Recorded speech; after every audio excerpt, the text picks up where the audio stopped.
Lalu Yadav Bharatiya Janata party के सामने नतमस्तक हो गए। राजीव प्रताप रूडी भी ये समझ रहे हैं कि जब राबड़ी देवी, जब चंद्रिका राय चुनाव नहीं हरा पाए तो रोहिणी आचार्य क्या चीज है। सिवान में शहाबुद्दीन के परिवार को इग्नोर कर मुसलमान को भी लालू यादव ने नाराज कर दिया है। रोहिणी आचार्य अपने क्षेत्र में जा रही है, चुनाव प्रचार कर रही है और यादव यानी कि राजद के साथ चले जाते हैं और राजपूत भूमिहार जो वो कट जाते हैं भारतीय जनता पार्टी के साथ। लोकसभा चुनाव का बिगुल बज चुका है। तमाम पार्टियों के जो उम्मीदवार वो अपने अपने क्षेत्र में है। रोहिणी आचार्य भी अपने क्षेत्र का भ्रमण कर रही है, लोगों का प्यार आशीर्वाद उन्हें प्राप्त हो रहा है। वहीं दूसरी तरफ राजीव प्रताप रूडी भी ये समझ रहे हैं कि जब राबड़ी देवी, जब चंद्रिका राय चुनाव नहीं हरा पाए तो रोहिणी आचार्य क्या चीज है। रोहिणी आचार्य अपने क्षेत्र में जा रही हैं, चुनाव प्रचार कर रही हैं और लोगों से मिल रही है। हालांकि अभी उन्हें सिंबल नहीं मिला, सिंबल अगर मिल गया तो वो फिर से डटकर सामना करेंगी, लोगों का प्यार उन्हें मिल रहा है। लेकिन मुकाबला जो है वो ज्यादा नहीं दिख रहा, मुकाबला जिस तरीके से दिखना चाहिए।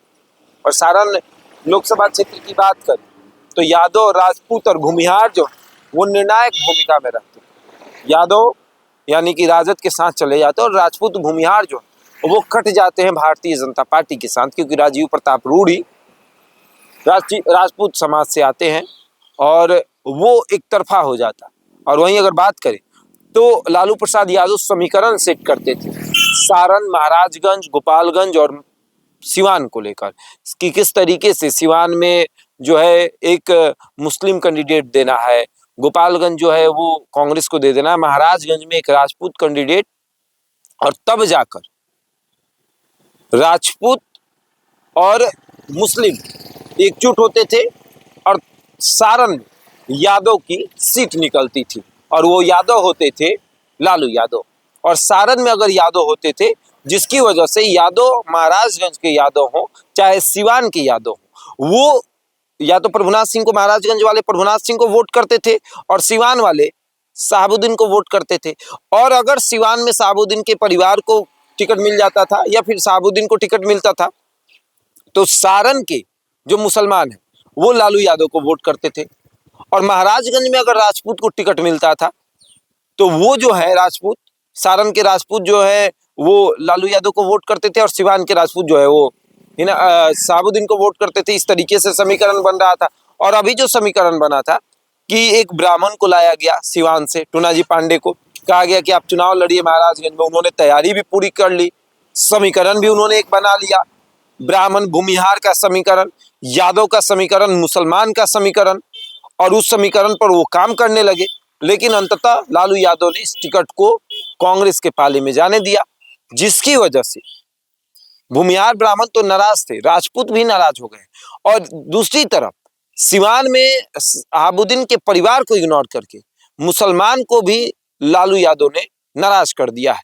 और उसके बाद पूर्णिया में पप्पू यादव के विरुद्ध में अपने दल से एक उम्मीदवार को उतारकर यादवों को भी नाराज कर दिया है। सभी यादव के मन में ये बात आ रही है और ये बात उनके दिमाग में बैठ गई है कि लालू यादव सिर्फ अपने परिवार के लोगों को बढ़ाना जानते हैं और किसी यादव को बढ़ाना नहीं जानते हैं।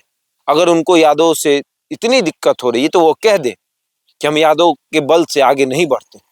आप पूर्णिया के यादव से बात कर ले, सारण के यादव से बात कर ले, महाराजगंज के यादव से बात कर ले। जब आप बात करेंगे तो आपको यह एहसास होगा कि वो नाराज है। नाराजगी बड़े पैमाने पर है और वो पैमाना बदल नहीं सकता है। पप्पू यादव अगर निर्दलीय पर्चा भरते हैं, बीमा भारती से फाइट हो रही है और बीमा भारती और पप्पू यादव आपस में लड़ गया, संतोष कुशवाहा आसानी से चुनाव जीत गया। और यही हुआ, पप्पू यादव निर्दलीय नामांकन भरते हैं, बीमा भारती राजद से नामांकन भरती हैं, संतोष कुशवाहा खुश हैं, वो कह रहे हैं हमारा सीट तो ऐसे ही निकल जाएगी, ये लोग आपस में लड़ लेगा। क्योंकि पप्पू यादव को यादव वोट करेगा लेकिन उस पैमाने पे नहीं करेगा। क्या है, किस तरीके से समीकरण बनाया जा रहा है। क्षेत्र में इस बात को लेकर चर्चा हो रही है कि लालू यादव भारतीय जनता पार्टी के सामने नतमस्तक हो गए। लालू यादव जानबूझकर अपने लिए डमी कैंडिडेट खड़ा कर रहे हैं। क्षेत्र में इस बात पर चर्चा हो रही है कि लालू यादव 24 से नहीं 25 से मतलब रख रहे हैं। तेजस्वी यादव को मुख्यमंत्री बनाने का सपना देख रहे हैं, सांसद उनको नहीं चाहिए।